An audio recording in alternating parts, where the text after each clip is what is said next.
We're gonna finish up with Dana today from Hernando, Florida. Hey, Dana. Hey, there's been a lot of people on the sites that have supported me during the last week, and they wanted me to call in because something else happened.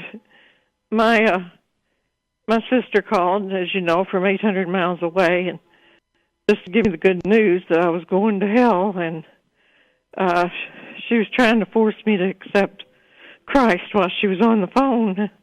And so she called you back? She called. No, I talked to Russell. This is an update from. So she hasn't called you since then. No, I talked to Russell, and he said you don't have to defend yourself, which that surprised me, and took the weight off of my shoulders. And he said talk lovingly to her, but they chop blocked me. My whole family lives 800 miles away with her. And my daughter and my nieces and my sisters have disowned me. It's, we were They just did that. They just did that today. Oh, I'm sorry that they've decided to behave that way. Yeah. Because. But I don't. They don't mind causing the damage or the hurt. No. And here I am with it. And I've had the support of the community, but holy crap, I don't know how to deal with this. Yeah, I don't know that there's like a single answer we could give you, because ultimately you can't control what other people decide to do. I know this is the last thing she can do to me. It is, but man, yeah, they kick below the belt. Yeah. She's basically done the worst. So, yes. That's it. And it really sucks, because I know that you didn't become an atheist to piss her off, No, I kept quiet about it because I knew it would piss her off. Right. And, this is an example of, she values her religious belief more than she values a real live person. That speaks volumes about her character. Not only that, are they a particular denomination? Well, actually, they're just, they were Baptist. Now they're non-denominational. Well, they're crappy Baptists and they're crappy non-denominational, because first of all, you've demonstrated that you're the better person. Much like many of the other atheists that we've talked to, you didn't set out to end a relationship. You actually kept yourself kind of hidden away to not cause problems. And when you decided to come out, they cut you off. And as Jen has said many times, you're family when you act like family. I don't care if you're blood relative or not. You either act like family and treat people like family, or you don't. And if somebody is, if I have the choice between keeping somebody in my life who is going to be disrespectful and caustic all of the time to me, or having them cut me off, I'd rather have them cut me off, because I'm a better person, because I'm treating them with love, and they're not treating me with love. And if they're Christians, and they're Bible-believing Christians, please have them. Well, I mean, you don't have to interact with them at all. But my question to them would be, what would Jesus think of them cutting you out of the family? They're going to pick out specific verses that support theirs. There are also. She said I asked for it. You asked for it. And this was. She doesn't know the Bible. She doesn't know Christianity. Well. And I could actually probably call Matt Slick right now, who I've had several debates with. He's a Calvinist. He's a Christian. And we talked about this, about children being disowned by their families because they're atheists. And Matt has actually said that he was going to go into a special version of his radio show to point out to these Christians that they are, in fact, shitty Christians. They are not doing what they're supposed to be doing. They're not loving their family. They are not spreading the love of Jesus to people. And he wants to work in conjunction with atheist organizations to find homes for these kids who have been displaced and disowned. Now, I'd rather that we find them secular homes, so I don't know how much we're going to work with Matt. But what they're doing has very little, if anything, to do with any significant doctrine within Christianity. What's really happening here is they are absolutely terrified of something that's different from them.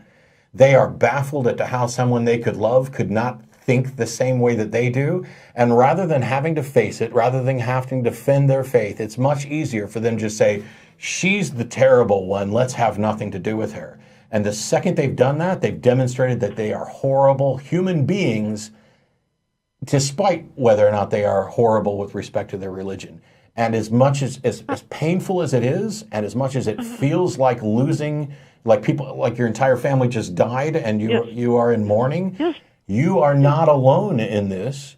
And there are atheist and secular organizations that you can begin to interact with and begin building new families. And when your family, after some period of time, begins to reach out to you, because this has happened. It's happened within my extended family, my own family, my wife's family, where somebody's cut off, and then eventually somebody in the family wakes up and goes, man, wouldn't it be great to hear from Dana again? And they'll make some... What do I do about losing a child? How do I... Well, that she may come around as well. You have to give it time. Yeah, it's not a quick thing. You have to be the bigger person. They may never apologize. Yeah. But they might start acting. They might start acting better. So what happened with regard to some section of my family that I won't go into is they treated someone very, very badly for almost 4 whole years, and then they decided they wanted to brush it all under the rug, no apologies, and just pretend like it didn't happen and go back to some attempt at a new normal. This is all fresh and raw, and there are tons of us that have been through it. Give it some time. Keep being the same sweet person that you've always been, so that eventually what's going to happen is they're going to realize you didn't turn on them. Right. They turned on you. And even if they never acknowledge it, there's a good chance that they will make some attempt to, if not make amends or correct it, at least to find a new peaceful way of having a family. And if it doesn't happen... There's a good chance, there's a better chance they'll never contact me. They're very... And I went to seminary just to impress my sister. It's very cold comfort. But I will say that if they never contact you again, even though it doesn't feel like it, in my opinion, you're better off. Yep.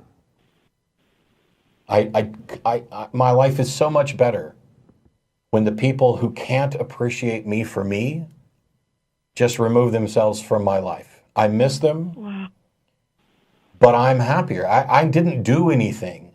I didn't set out to piss them off. I didn't rebel against a God. I am the person who's actually more moral and more righteous in treating them in a particular way than they are. And if that's not reciprocated... Sounds like I've just got to get a spine. Well, I think you do have a spine. I think you do, yeah. I think what you're experiencing right now is grief, and that's normal. You got to give it time. And it's raw and it's fresh. Okay. Yep. And it's extra shitty that they did it right before Christmas. Yep. Well, thank you, and I'm glad I was able to get on it. So many people at the site wanted to hear how things are going. Thanks, Dana. And look around in your area in Florida. There's a number of Florida groups. There are people that you can hang out with, people who've been through the same thing. And I found one about 2 hours away, and we'll be going the next time they have a meeting in January. Good. Awesome. Good. Well, keep in touch and let us know, over time if things improve and that you're finding your way. I don't, and I'm not like everybody else. I don't get as emotional as some people do about some of this stuff. I'm very pragmatic in the sense that when I got rid of my God beliefs, I'm now free to explore the world and enjoy the world without the idea that somebody's staring down, watching me and judging everything I do. that was liberating. For other people, it's debilitating. They feel that they've lost something significant. For me, it was liberating. Everybody is different. Actually, you don't need a God judging everything you do, because there's so many Christians willing to do it for them. That's true. Very, very true. But you can always say, let God be true and every man a liar, and then they have to just shut up. Which reminds me, Pastor John Hagee tweeted out something the other day along those lines of, don't trust anything that men say, only trust what God say.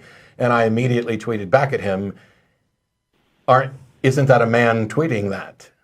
So, Yeah, God says nothing. All right. Thank you so much. Thanks, Dana. Thank you. Appreciate it.